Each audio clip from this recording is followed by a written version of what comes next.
Kaixo guztioi, gaur egun teknologia berriek aukera asko ematen dizkigute.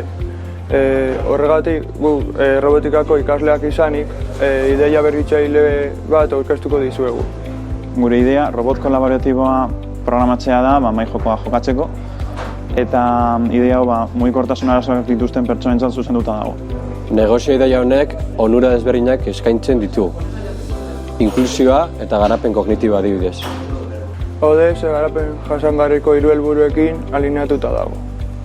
Gure proiektua silver ekonomiko katzen da, adineko pertsonen bizi kalitatea hobetzen duelako, beraien behar izanei erantzunez. Eta STEAM hezkuntza bultzatzen du zientzia, teknologia, artea, matematika eta ingeniaritza erabiltzen ditugulako proiektuan. Berrikuntzari dagokionez, kobotz oinarri teknologikoak erabiliko ditugu. Gure jokoetan erabiliko ditugun piezak plastiko birziklatuarekin egingo dira. Horrela, ekonomia zirkulara sustatuz. Eskerrik asko guztioi gure ideia entzutagatik. Ziur gaude, erabiltzaile askoren bizitza hobetuko dugula. Zuen iritzan izan egongo gara, eskerrik asko. Armeria Eskola.